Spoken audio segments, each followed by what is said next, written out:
Hello, my friends and fellow VEDSies. When I select a theme for VEDS, I try to mull it over as much and as often as I can.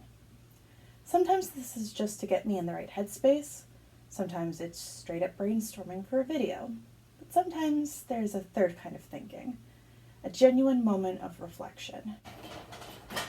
As I was thinking of progress, I vaguely remembered a post on social media. In a rare instance, this one turned out to be from Facebook. A teacher recalls inviting a monk to speak to his class of seniors. Upon entering the classroom, the monk silently went to the blackboard and wrote, "Everyone wants to save the world, but no one wants to help mom do the dishes." Students laughed, but then the monk said, "Statistically, it's highly unlikely that any of you will ever have the opportunity to run into a burning orphanage and rescue an infant.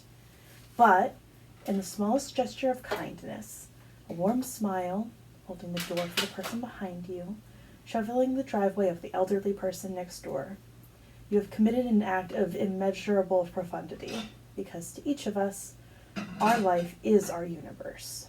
That last line strikes a chord with me every time I read the post.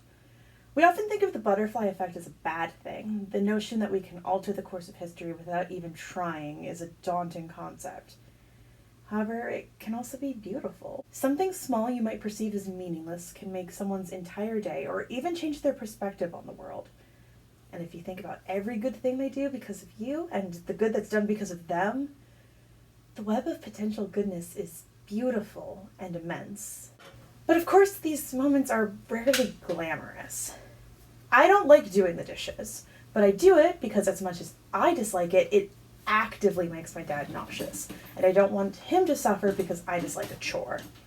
In the same vein, he doesn't like bleeding breaks, but he spent probably 6 hours this week working on or driving my car just because he didn't want me to get hurt and he could do something to help. Sometimes we're in survival mode and we truly don't have the time, money, or energy to think beyond getting by.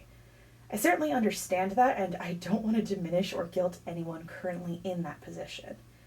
But if you do have time, money, or energy left over at the end of the day, I think it's worth considering if you can use any of those extra resources in a more productive way. Everyone wants to save the bees, but no one wants to plant the pollinators. Everyone wants to see more people smiling, but no one wants to smile first. Everyone wants to stop the bill, but no one wants to call their senator. Everyone wants to witness progress, but no one wants to try. My friends and fellow VEDSies, this month, let's all be people who try.